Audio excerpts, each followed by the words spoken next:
질문 기회를 드리겠습니다. 조국 대표 말씀 부탁드립니다. 예, 안녕하십니까. 조국혁신당 대표 조국입니다. 7월 20일 전당대회에서 대표로 선출된 지 100일이 되었습니다. 조국혁신당은 출발부터 지금까지 도전에 도전을 거듭해 왔습니다.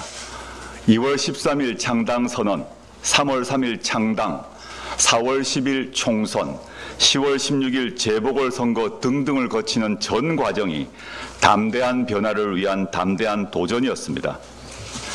정치 투신 결심은 작년 12월 4일 광주 김대중 센터에서 열린 북콘서트에서 돌 하나는 들어야겠다라고 선언했을 때였습니다.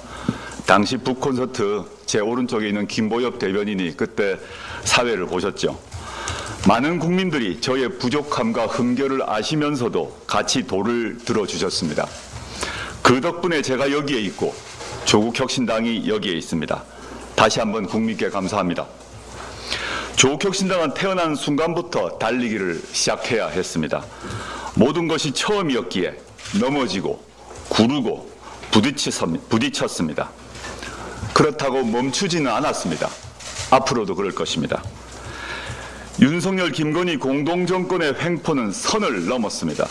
민생을 파탄내고 검찰권을 망나니처럼 휘두릅니다. 민주공화국의 기본 원리가 무시되고 있습니다. 유발 하라리가 독재의 특징으로 말했던 현상을 목도하고 있습니다. 즉, 제도에 대한 신뢰가 무너지고 있습니다. 국민의 삶이 흔들리고 나라의 미래가 위태롭습니다. 현재 조국혁신당은 소수 정당입니다. 그러나 담대한 소수가 될 것입니다. 두려움 없이 대한민국 혁신의 길을 만들어 나가는 담대한 소수가 될 것입니다. 처음 단 하나의 돌을 들었던 제 손에는 이제 저희를 믿고 투표해 주신 690만 국민의 손이 함께합니다.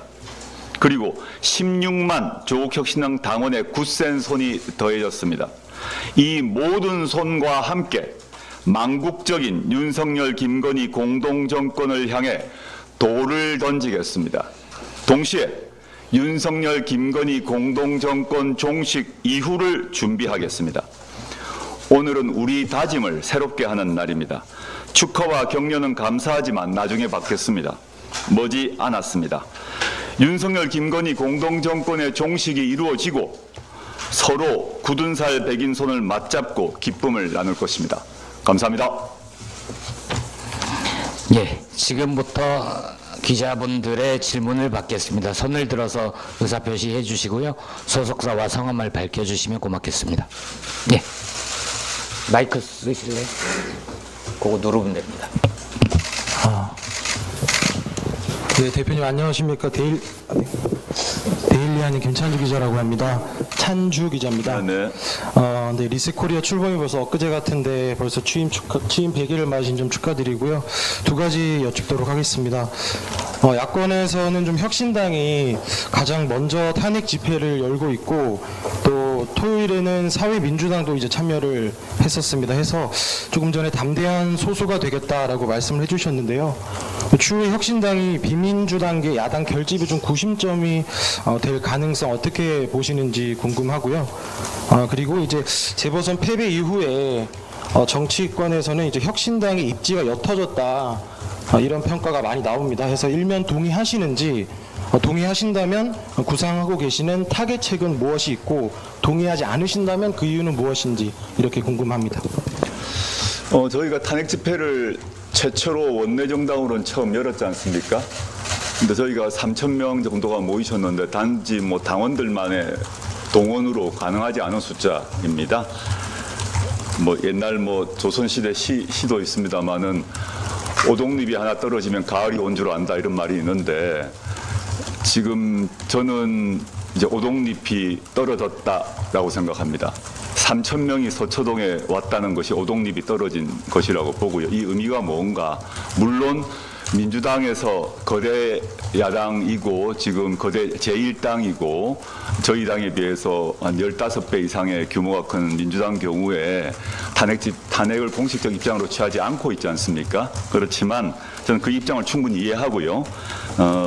조국혁신당 탄핵 집회에 그만큼의 인원이 모였다는 것, 그리고 저희가 집회를 마치고 저희 당 유튜브, 그 다음에 각 방송사 등에서 제공하는 유튜브를 조회수를 봤더니 뭐 몇십만이더라고요, 조회수가. 그리고 물론 그 이전에 이루어졌던 여론조사에서 윤석열 대통령 탄핵에 대한 여론조사 얘기는 뭐 제가 따로 드릴 필요는 없을 것 같습니다. 저는 모든 점에서 그 오동잎이 떨어졌다라고 생각합니다. 그럼 정당으로서 해야 될 일은 그 실제적 준비를 하는 것이죠. 실제적 준비를 하는 것이 이제 정당으로 해야 될 임무라고 생각하기 때문에 지금 매달 탄핵 집회를 열 것이고, 서초동에서, 그리고 그와 별도로 매주 전국을 돌면서 탄핵 다방이라는 형식으로 직접 국민들과 만납니다. 뭐 이미 예고가 되었습니다만 지금 대구가 확정되었고, 대구 다음이 목포 다음이 전주, 그 다음 광주, 이렇게 다 일정은 다 잡힌 것으로 알고 있는데 곧 공식 공지는 아직 나가지 않은 것으로 압니다. 거의 12월까지 일정이 거의 잡혀 나가고 있습니다. 그래서 주 단위로는 탄핵 다방을 전국으로 돌 것이고요. 대구를 시발점으로 해서, 그다음에 매달은 탄핵 집회를 서초동에서 열 생각입니다. 일단 그거 먼저 정보 차원에서 말씀드렸고, 김 기자님께서 말씀하신 것과 관련해서 보면 뭐 비민주당계 야당의 구심 이런 말씀하셨는데 뭐 그렇게 말하는 것은 너무 과한 것 같고, 저희보다 작은 규모의 정당이 또 있지 않습니까? 뭐 진보당이건 사회민주당이건 기본소득당이건 크게 봐서 민주당보다는 저희 당, 즉 조국혁신당이 얘기하고 있는 탄핵에 가까운 말씀을 하시는 것 같습니다. 자연스럽게 같이 할 수 있지 않을까 생각을 하고요. 저희가 뭐 특별히 구심이 된다고 말하기보다는 비민주당계 야당과 함께 탄핵 문제를 대중화하는 데 노력을 할 생각이다 말씀드리고 싶습니다. 두 번째 얘기가 아마 11.6 이후에 입지가 약화되었다라는 말씀하시는데, 저희는 그렇게 생각하지 않고 오히려 반대로 11.6 이전에도 저희는 입지가 약했어요.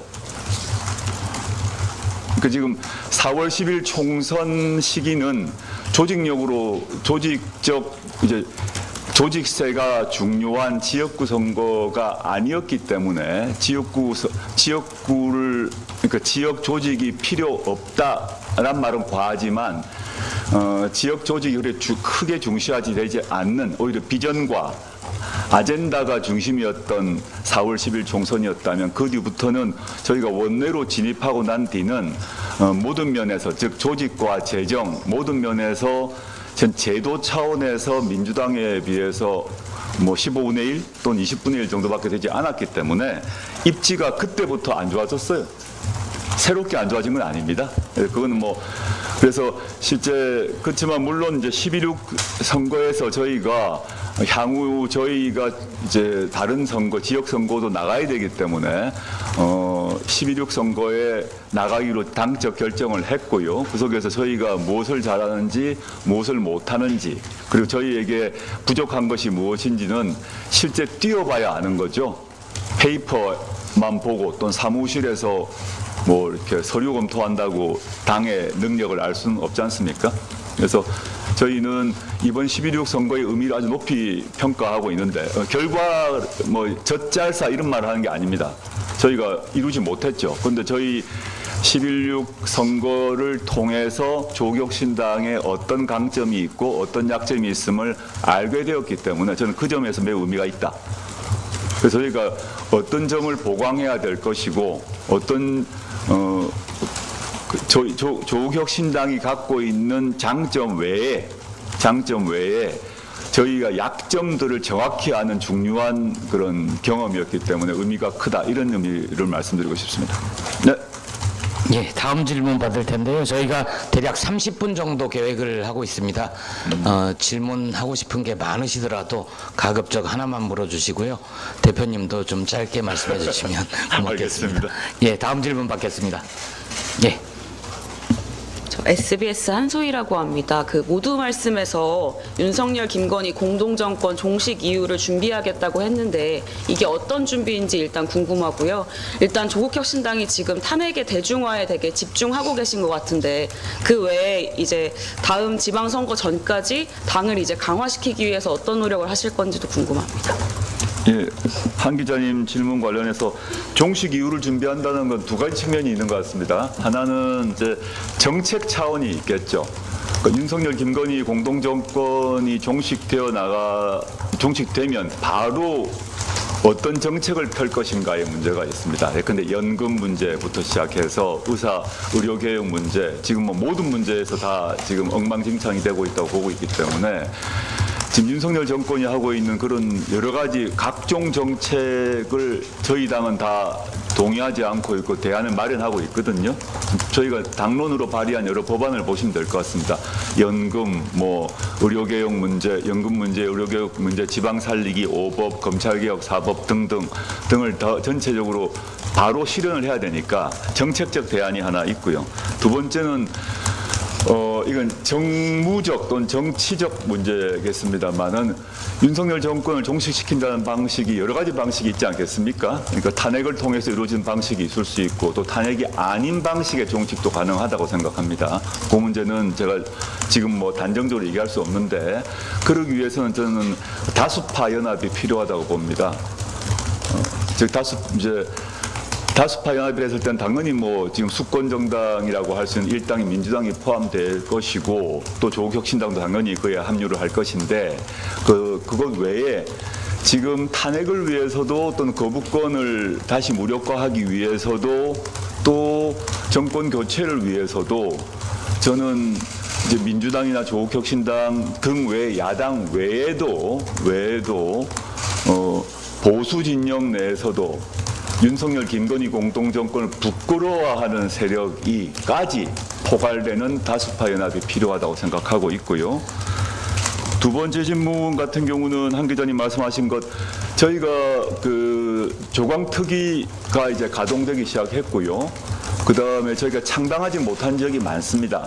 당원 수는 시도당 창당의 요건 이미 다 갖추었는데 여러 가지 이유로 이제 미뤄온 그 지역이 많이 있습니다. 뭐 제주, 세종, 충북 등등등 뭐 경북 이렇게 있는데 그걸 연초까지 시도당을 전국에 걸쳐서 완결하는 작업들이 진행될 것입니다.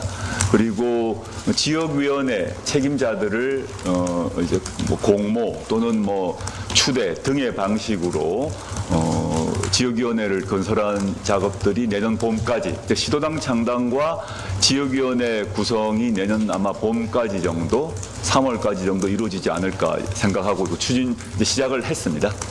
네. 예. 먼저. MBC 정상민입니다.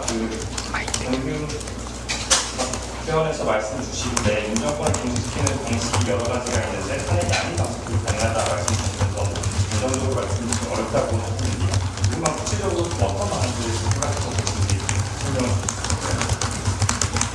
뭐 교과서적으로 일단 얘기를 해야 될 것 같습니다. 정치는 생물이기 때문에 DJ 말씀대로 어떤 식으로 될지는 우리는 아무도 알지 못합니다. 저희가 탄핵을 얘기하지만 그 탄핵만 생각하고 있는 것도 아닙니다. 탄핵은 상징적으로 탄핵을 제가 주장하고 있지만 법적인 탄핵만이 윤 정권 종식의 유일한 방법이라고 생각하지 않습니다.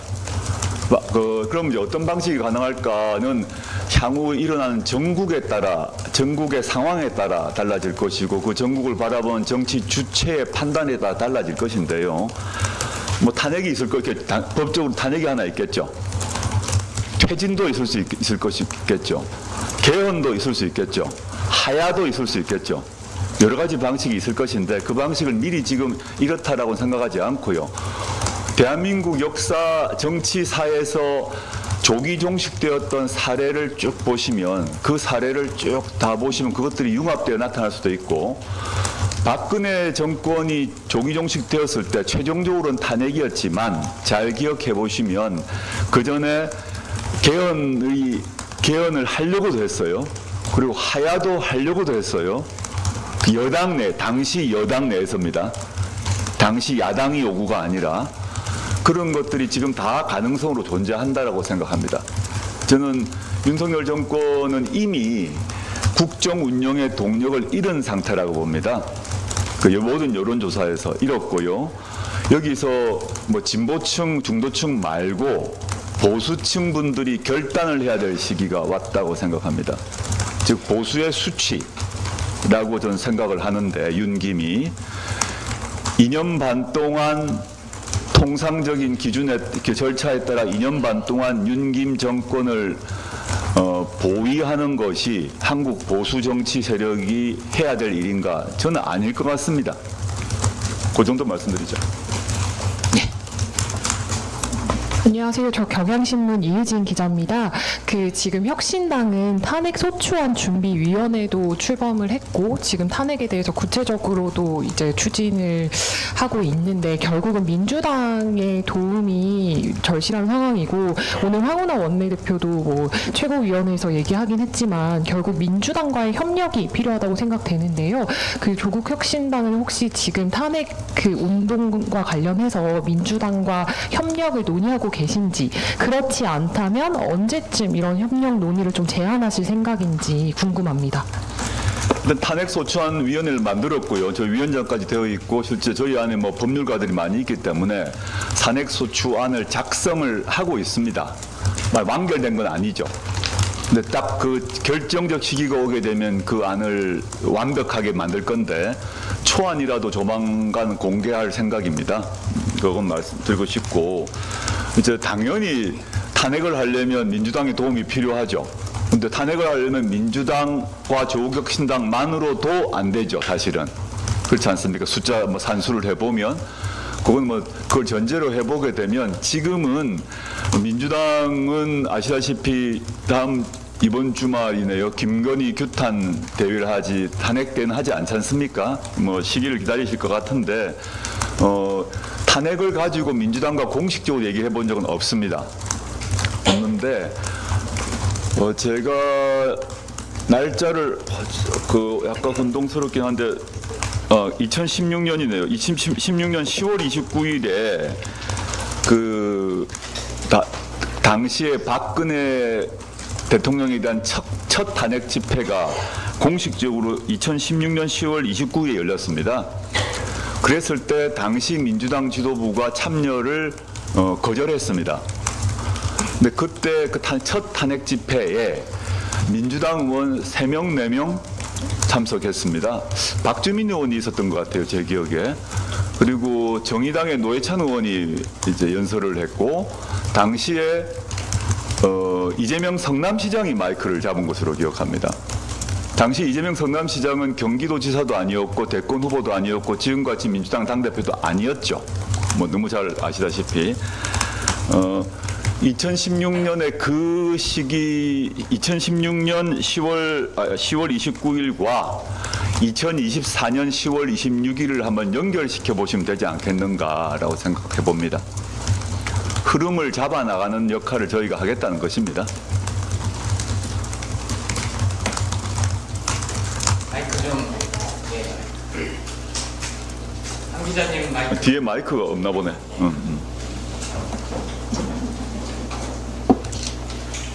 네, 연합뉴스 한혜원 기자입니다. 대표님 얼마 전에 명예훼손죄 친고죄로 전환하는 내용의 법안 개정안 발의하셨는데요. 그렇게 발의를 하시면서 페이스북에도 이재명 대표도 비슷한 생각을 가지고 있었던 것으로 안다 이렇게 언급도 하셨는데 관련해서 뭐 이재명 대표와 얘기한 바가 있으신지 민주당의 입장은 어떻다고 보시는지. 예. 아직 답은 못 받았고요. 조만간 이제 장외 집회 이렇게 끝내고 11월에 예산국회 아닙니까? 국감도 곧 다 종결될 것 같은데 요 얘기는 지금 뭐 김건희 특검법 등이 더 중심이 되기 때문에 그걸 중심이 놓을 수밖에 없을 것 같은데 이재명 대표께서도 그 친고죄 폐지하자라고 얘기하셨고 저는 뭐 학자 시절부터 오래전부터 법안까지 그 당시 이미 발표했던데 옛날입니다. 한 10년, 20년 전인 것 같은데 전 이번 기회에 이걸 마무리했으면 좋겠습니다. 이게 단순히 고발 사주를 봉쇄한다는 것 외에 언론인 처벌의 결정적 아주 정말 치명적 무기거든요. 저는 이거 말도 안 된다고 생각하는 사람이에요. 그래서 아예 미국처럼 아예 폐지하는 방식이 있겠지만 그건 좀 무리라고 한다면 제가 발의했던 법안을 잘 보시면 저는 뭐 진보 보수를 떠나서 합당한 얼마든지 합의할 수 있는 그런 법안이라고 봅니다. 꼭 한번 법안 참조해 주시면 좋겠습니다.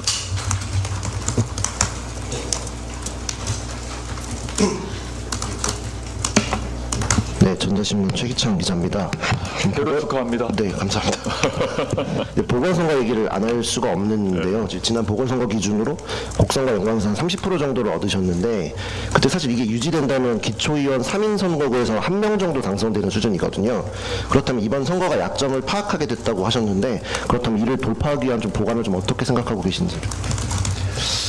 저희는 뭐 황운하 대표가 어디 기자간담회에서 말씀드렸던 것 같았는데 최소 목표로 각 30%를 생각했습니다. 저희 조직력이 약했기 때문에. 그런데 곡성은 상대적으로 의외로 35%가 되었고 영광은 3파전이 돼서 이제 진보당이 대대적으로 전국 조직을 가동하면서 오히려 영광이 30%를 못 넘고 27, 26점 몇씩 뭔가 약간 헷갈리는데 약 27을 얻었습니다. 평균적으로 한 30 얻었다고 볼 수 있는 것 같은데요. 지금 최 기자님 말씀하신 것처럼 3인 선거구로 하게 되면 한석을 다 얻겠죠. 이걸 기계적으로 적용을 하게 되면. 근데 3인 선거구만 있는 건 아니지 않습니까? 군의원, 시의원, 도의원 선거가 다 그 26년 6월이죠. 6월에 있는데 저희가 이번 선거에서 느낀 바지만 민주당 같은 경우는 또는 뭐 진보당 같은 경우도 영광에 도의원이 있죠. 영광에 민주당 같은 경우는 영광 또는 그 지역의 시도 군의원 다 있죠. 저희는 0이었거든요. 그래서 요거를 그 풀뿌리 민주주의를 구현하기 위해서도 또 저희의 조직을 대중정당을 만들기 위해서도 가장 낮은 단위 도의원은 물론이고 시의원, 군의원들을 한 명이라도 배출을 해야겠다는 생각을 가지고 있습니다. 저희의 조직세에서 뭐 다수를 차지하기는 쉽지 않겠죠. 그렇지만 단순히 호남만이 아니라 경북에서도 예를 들자면 경북에서도 3인 선거구가 다 있을 거 아닙니까? 서울은 물론이고. 그래서 뭐 희망컨대 3인 선거구에서는 다 한 명씩 얻고 3인 선거구가 아닌 지역에서도 좋은 후보, 특히 지역에 그 뿌리를 내리고 있고 가능하면 저희는 좀 젊은 분들을 좀 후보로 내세우고 싶은데 지금 말씀하셨던 대략 30% 정도의 그 시도, 시, 군, 도 지방자치의원들을 지역의원들을 26년 6월에는 그 정도의 수를 확보하는 것이 목표입니다. 그러기 위해서 아까 말씀드렸던 시도당이 당연히 있어야 될 것이고 그러기 위해서는 당연히 지역위원회가 있어야 되죠. 그래서 26년 6월까지 천천히 단계 조직을 좀 만들어내고 26년 6월에는 이제 호남만이 선거가 있지 않으니까요, 당연히 전국적으로 지방선거에 후보를 내서 한 30% 정도 요번에 영광 곡성에서 얻었던 30% 정도를 전국적으로 확보하는 것이 저희의 목표입니다. 예. 시간 관계상 한두 분 정도만 더 할 수 있을 것 같은데요. 예, 아까부터 손 들고 계셨으니까 예.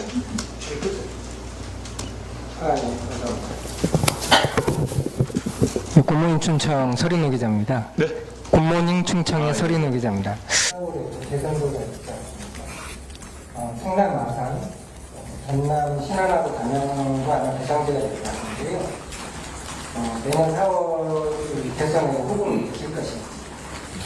그다음에 또한 아산 같은 경우에는 박경지 시장이 주택사유로 물러났단 말입니다. 국민의힘 한동훈 대표는 주택사유로 물러난 곳에는 공천을 않겠다라고 말했는데 아마 공천을 똑같은 분위기로 흘러갈 것입니다. 이에 관련해서는 어떻게 생각하십니까? 맞습니다. 한동훈 대표가 그런 말을 했는지 잘 몰랐는데 그 기준이라면 국민의힘은 구로구청도 안 냅니까? 낼 것 같은데. 지금 원래 양당이 귀책 사유 있으면 안 낸다고 다 했지 않습니까? 근데 다 내왔고 내지 않을까요? 내년 4월 재보궐선거에 조국혁신당이 기책사유 일어난 그 자리는 하나도 없잖아요. 원래 지금 아산만 얘기하시는 것 같은데 구로구청도 국민의힘 사유 아닙니까? 국민의힘이 구로를 포기할 건가? 또는 뭐 민주당에서 근데 뭐 전남 지역 뭐 시장 군수 후보를 포기할 건지 잘 포기 안 할 것 같습니다. 예, 제가 뭐 과도한 생각인지 모르겠지만 지금까지 왜냐면 민주당 같은 경우는 당규를 바꿨지 않습니까? 규칙 사유 같은 경우 안 낸다고 했는데 그걸 없앴어요. 내겠다는 의지 표현이라고 생각하고 그에 대해서 저는 도덕적 비난을 하진 않겠습니다. 뭐 이제 당헌 당규를 바꿨기 때문에 낸다고 생각을 하고 그거는 제가 왈가왈부할 건 아닌 것 같고요. 조국혁신당은 2006년 6월을 목표로 쭉 진행을 단계 할 것인데 그 과정에 25년 4월이 있는데 25년 4월에 저희의 준비 정도가 어디까지 갖추어지는지를 보고 25년 4월에 어디에 낼 것인지 어디에 안 낼 것인지는 그때 가서 판단하도록 하겠습니다. 지금 미리 말씀드릴 수는 없을 것 같습니다. 네, 조 기자님. 안녕하세요. 부패트 조치원입니다. 여야 양당이 지금 대표회장을 앞두고 민생협의체에서 논의할 문제들을 정리하고 있잖아요. 네네. 그 혁신당이 지난달에도 이제 민생협의체에 소수 정당, 모든 정당을 좀 참여하게 해달라고 제안을 한 바가 있는데 이 자리를 빌려서 이제 지금 상황에서 가장 우선적으로 다뤄야 할 문제가 무엇인지 말씀하신다면 어떤 건지 여쭙고 싶습니다. 일단 민생협의체를 두 당 말고 같이 하자는 제안을 여러 번 했는데 이번에도 받지 않을 거라 생각합니다. 뭐 그저 저희는 당연히 요구를 하고 있습니다. 저희의 목소리가 반영되기를 희망하고 있지만 두 대표께서 회담하실 때 저희 그 이후에 또는 그 전에 조국혁신당이나 다른 소수정당의 목소리를 반영되는 민생정책협의를 만드시지 않을 것 같다라고 저는 생각을 하고요. 그걸 크게 기대하고 있지는 않습니다. 그렇지만 저희는 주장을 할 것이고 저는 지금 이제 민생 이슈로 보게 되면 전 제일 큰 문제 하나만 꼽으라고 하시니까 전 여러 가지가 하나만 꼽기 참 곤란한데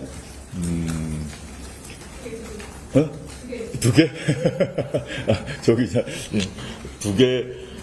이게 일단은 제가 오늘 최고위원회에서 경제 이슈 발언을 했는데 지금 경제 민생 상태가 매우 심각하다고 보시면 됩니다. 재정 상태도 매우 심각한 상태다. 부자 감사 정책을 포기하지 않았기 때문에 세수, 재정 문제가 매우 위기 상태에 있고 수출 문제, GDP 모든 점에서 지금 위기 상태이다. 지금 우리가 통상 얘기하는 정치적 문제 이런 문제는 말할 것도 없이 자영업 폐업률 지금 어마어마한 상태거든요. 이런 것들을 전 경제 민생 문제 관련해서 오늘 제가 그 최고위원회 발언을 한번 참조해 보시면 구체적인 걸 좀 지적해뒀으니까 그걸 좀 참조해 주시면 좋을 것 같고 저는 지금 빨리 부자 감세 정책을 폐기해야 된다. 안 그러면 재정 위기가 심각해질 거다 생각하는 점을 하나로 꼽으라면 그걸 하나 꼽고 싶습니다. 예, 마지막 질문. 예. 저쪽이 카메라가 여기 있어서 안 보였습니다. 네. 아, 그렇습니다. 예, 마지막 질문으로 하겠습니다. 네, 안녕하세요. 저 뉴스커머스 김기장입니다. 질문 기회 감사하고요. 대표님 취임 되게 축하드립니다. 네. 시간 없으니까 짧게 하나 간단히 여쭤보고 싶은데요. 지금 여러 가지 앞에서 말씀 많이 주셨는데 그 당의 지지율 같은 경우가 지난 총선 때에 비해서 지금 좀 많이 떨어져 있잖아요. 그래서 앞으로 26년도 6월에 지방선거를 목표로 준비한다 하셨는데 그럼 짧게는 내년 초 정도, 좀 길게는 그 지방선거 있을 시점까지 해서 그 당의 지지율을 어느 정도까지 끌어올리실지 그 목표 좀 제시해 주시면 감사하겠습니다. 예. 이런 질문은 제가 공식적, 비공식적으로 기자분들과 뵐 때도 많이 받았는데요.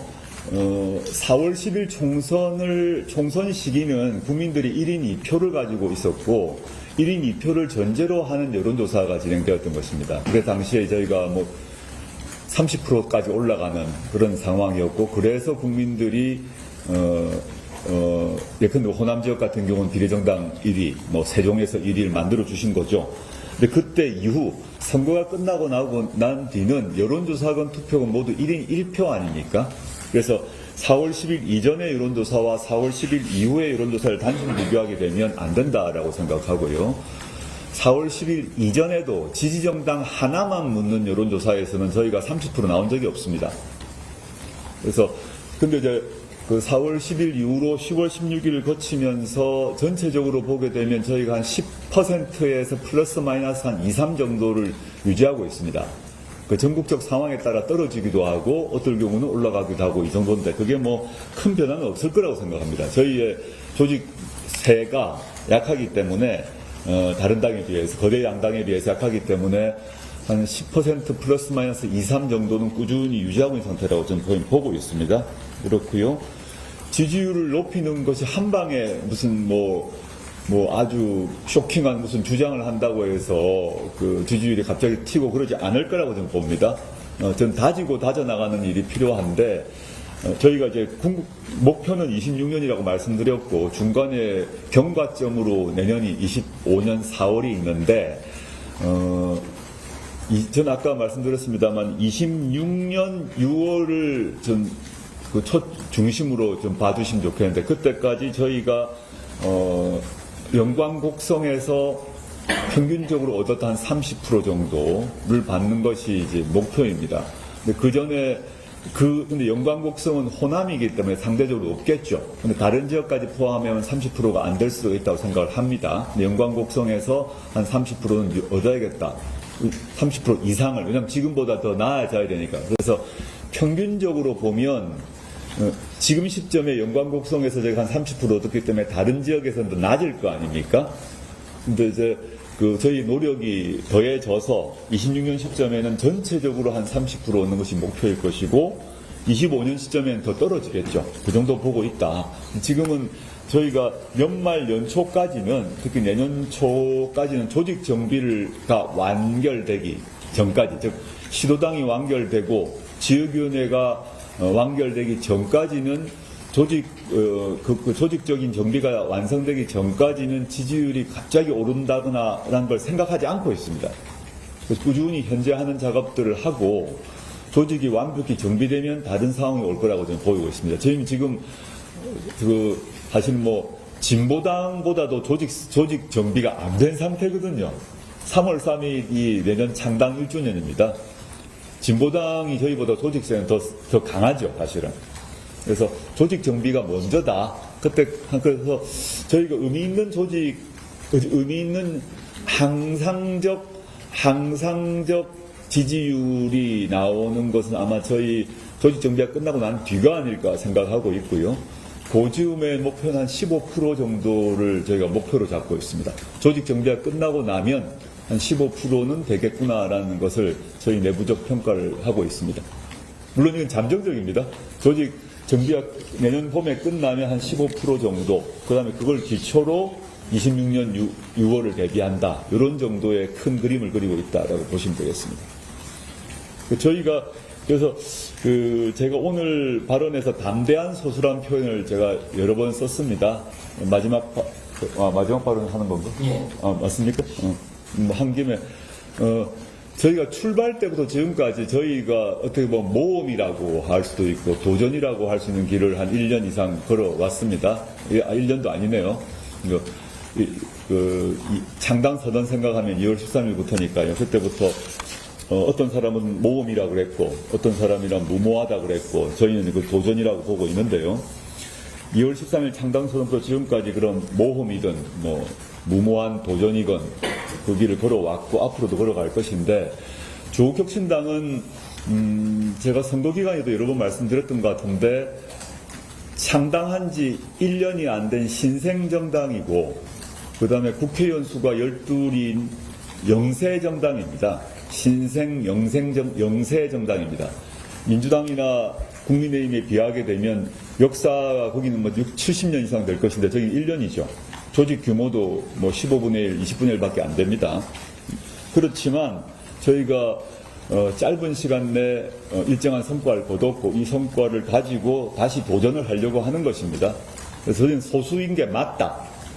그런데 다수가 하지 못하는 담대한 여정을 시작했고 2월 13일 날 아무도 하지 않는 담대한 여정의 첫 발을 내딛었고요. 앞으로도 할 생각입니다. 그리고 뭐 국민의힘 얘기할 것도 없을 것 같고 민주당 같은 경우가 지금 그 유일한 수권 정당 아니겠습니까? 수권 가능성이 높은 정당, 정확히 말하면요. 이겠죠. 지금 일당이기도 하고 모든 여론조사에서 수권 가능성이 높은 정당인데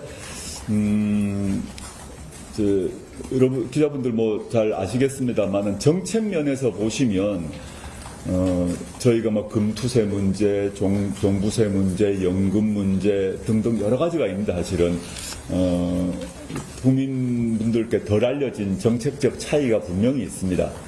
그 차이는 저희가 일부러 차별성을 만들어내려고 억지로 만들어낸 게 아니라 애초부터 그랬던 것이다 라고 보시면 되고, 그 점에서 저희가 구별되는 정당을 만든 거죠.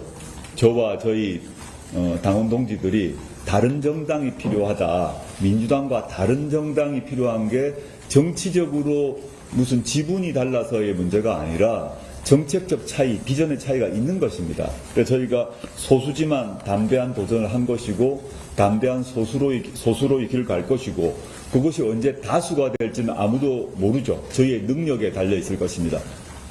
그렇지만 지금 저희가 소수지만 담대한 소수로 출발했고, 그 담대한 여정을 계속할 것이라는 점 말씀드리고, 민주당 경우는 이재명 대표께서 그렇게 말씀을 최근에 하셨던데, 연도를 날짜는 정확히 잊어먹었습니다. 올해 이재명 대표께서 당신께서는 본인을 스스로 얘기하시면서 보수에 가까운 실용주의자입니다라고 말씀을 이 대표께서 하셨습니다.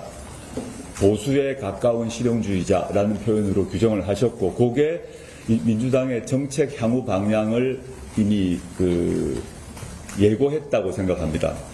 이게 6월인가 5월인가 약간 연도 월이 헷갈립니다. 5월인가 6월에 하셨던 것 같은데, 또 보수에 가까운 실용주의자이라고 규정하셨고, 그 뒤로 민주당의 정책이 그 방향으로 가고 있다고 보고요. 그 점에서 저희는 좀 다를 것 같습니다. 저도 당연히 실용을 중시하는데, 저희는 비실용적인 정책을 추진한 데가 어디 있겠습니까? 그런데 저희는 적정한 규정을 이렇게 단어로서 할 수 없습니다만은, 조국 혁신당의 종부세 정책, 그 다음에 금투세, 연금 문제, 노동 정책, 지방 살리기 정책, 그 다음에 노동 같은 경우는 신장식 의원이 저희가 제기했던 일하는 자를 위한 기본법 등을 보시면, 조국 혁신당은 보수에 가까운 실용주의 정당은 아닙니다. 그렇기 때문에 정당을 달리하고 있는 것이고, 그 점에서 비전과 정책이 다름으로 경쟁을 하는 것이죠. 그렇게 보셔야 된다. 그래서 저희가 아직까지 새가 아주 미미하고, 물론 과거의 자민련이나 과거의 민주노동당에 비하면 저희가 수가 많죠. 근데 저희가 민주노동당의 길도 아니고 자민련의 길도 아닙니다. 저희가 걷고 있는 그 길은 아닌데, 저희가 12명을 의석을 가지고 또 16만의 당원을 가지고 민주당과는 다른 길을 가려고 이 여정을 시작했다는 점은 알아주시면 좋겠습니다. 예, 이 회의실이 열고 나서 가장 좋은 취재였습니다. 앞으로 100일, 6개월, 200일 기다리지 마시고 자주 잡아주세요. 자주 간단하게 하셔야 될 것 같습니다. 예, 이상으로 조국